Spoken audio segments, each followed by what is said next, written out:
Kumusta kayo? Ang pag-uusapan natin ngayon ay base sa isang analysis mula sa Morning Coffee Thoughts at paumanhin na rin po agad kung medyo may mga maling bigkas ha, kasi AI voice po itong naririnig ninyo.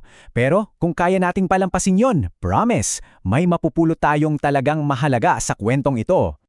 So ito yung pinaka nakakagulat sa buong kwento. Kasi alam nyo, hindi ito tungkol sa mga pangalang laging nasa balita, yung mga big-time politicians, kumbaga. Hindi. Ang bida dito, dalawang parang ordinaryong burokrata lang, pero sila daw yung nakapaglakad ng bilyon-bilyong piso. Grabe, di ba? Okay, so tara na. Himayin natin kung sino ba talaga itong dalawang nasa likod ng dambuhalang operasyon na to. Tingnan nyo to. Sa papel, di ba, si Adrian Bersamin, head ng Presidential Legislative Liaison Office. Si Tregve Oliver naman, Undersecretary sa DepEd. PLLO? DepEd? Hindi naman siguro yan yung mga opisina na unang papasok sa isip mo kapag bilyon-bilyon na ang usapan. Parang ang layo. Pero, huwag tayong magpadala sa mga titulo. Sino ba talaga sila? Well, si Adrian Bersamin hindi yan basta-basta. Galing siya sa pamilyang may pangalan at impluensya at matagal na sa gobyerno. Si Tregve Oliver naman, galing sa kampo ni Senator Bong Revilla. So anong ibig sabihin nun? Alam niya yung mga galawan, yung mga bulungan, yung mga alam mo na, pasikot-sikot sa politika. Hindi sila mga baguhan. Kabisado nila kung saan yung mga shortcuts sa sistema. So, paano? Paano nila nagawa to? Yun ang tanong. Paano nakapagmaniobra ng bilyon-bilyon dollar gamit ang isang, simple lang pero sobrang lakas ng loob na paraan? Kasi yun talaga yung nakaka-curious, di ba? Paanong dalawang opisyal lang, dalawa lang, ang nakapagpatakbo ng ganitong kalaking scheme na hindi man lang nasilip o napansin? Parang imposible. At heto na raw ang sikreto nila. Napakasimple pero napakabisa. Ginamit nila ang pangalan ng Pangulo.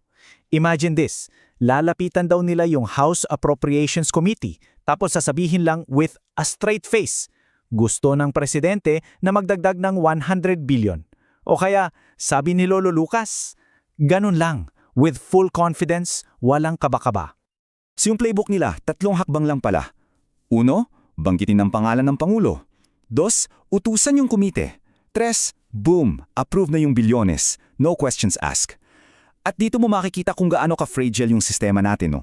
Kasi isipin mo, sino ba naman ang magtatanong o kukontra sa isang utos na sinabing galing mismo sa palasyo? Takot sila, syempre. So, nasagot na natin yung paano.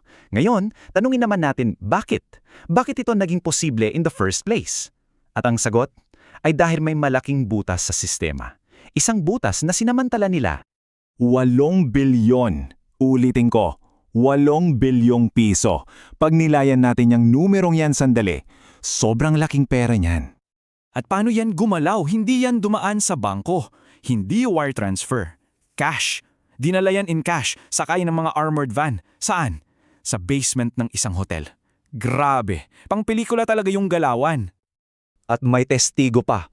Ayon kay dating DPWX USEC Roberto Bernardo, at least 10 beses daw yan nangyari. Imagine, 10 delivery sa basement ng Diamond Hotel. At ito pa ang matindi, muntik nga silang masilat.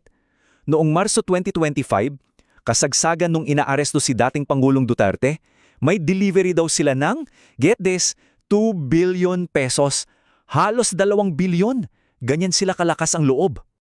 So, nung pumutok to, ano nangyari? Dito na natin pag-uusapan yung mga biglaang pagre-resign. At higit sa lahat, yung totoong epekto nito.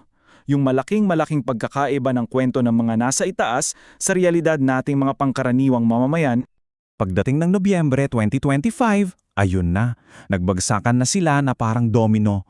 Una si Olivar, tapos si Adrian Bersamin. Maya-maya lang, pati si Executive Secretary Lucas Bersamin nag-resign na rin. At sumunod pa si Budget Secretary Amena Pangandaman, sunod-sunod ang bilis ng mga pangyayari. Ang palusot, yung paboritong salita, delikadesa. Alam nyo, sa politika sa Pilipinas, ang delikadesa parang magic word yan eh. Kapag mainit ang issue, yan ang sinasabi para makaiwat sa public scrutiny, para makahinga, para bumili ng oras. At dito talaga natin makikita yung dalawang magkaibang mundo, no? Sa mundo nila, nagre-resign sila dahil sa delikadesa. Yung investigasyon, laging understudy. Pero sa mundo natin, sa mundo ng ordinaryong Pilipino, ano ang katotohanan? Mas mahal ang groceries. Sa eskwelahan, kulang ang silya. Sa ospital, luma ang mga makina. Yan ang totoong epekto. Yan ang apektado kapag nawawala ang bilyon-bilyon. So a big question remains, yung pinakamalaking tanong sa lahat, nasaan na yung pera? Nasaan na yung bilyones? Hanggang ngayon, yan pa rin ang palaisipan. At yan yung tanong na nagbubukas sa mas malalim na problema ng buong sistema. Well, ang teorya ng isa sa mga investigador, si Senator Lacson, ay ginamit lang daw ang pangalan ng presidente, na hindi raw talaga siya kasama sa scheme. Siyempre, yan yung opisyal na linya ng kwento para mailayo ang sisi sa Malacanang. Pero alam nyo, hindi lang naman yung mga akusado ang problema dito. Ang mas malaki, mas nakakabahalang issue ay yung mismong sistema. Yung kapaligiran na may mga blind spot kung saan malaya silang nakakagalaw, yun ang sinamantala nila. Susanto patungo, may tatlong posibleng kahinatnan. Option 1, magkaroon ng totoong imbestigasyon, may managot. Option 2, maging political noise na lang, magkagulo, tapos wala ring mangyari. O option 3, yung pinakapamilyar sa lahat, makalimutan na lang ang buong issue habang may bago na namang skandal na papalit. Ginamit nila yung pangalan ng presidente na parang password, isang magic word para mabuksan ang kaban ng bayan. At muntik na silang makalusot. Ang tanong na iniiwan sa atin ng analysis na to ay, nakalusot nga ba sila? Yan ang tanong na iiwan ko sa inyo para pag-isipan. Ayon, maraming salamat sa pakikinig. Tandaan, itong pagsusuri na ito ay galing sa Morning Coffee Thoughts. Kung may natutunan kayo, sana i-share nito sa mga kaibigan, kamag-anak o katrabaho. At syempre, huwag kalimutang mag-subscribe. Ang goal namin dito ay para sa mga taong busy, yung mga nagdadrive, nag-aayos ng bahay, pero gusto pa ring matuto. Ginagawa naming simple ang mga komplikadong usapan para mas madaling maintindihan ng lahat. Hanggang sa susunod!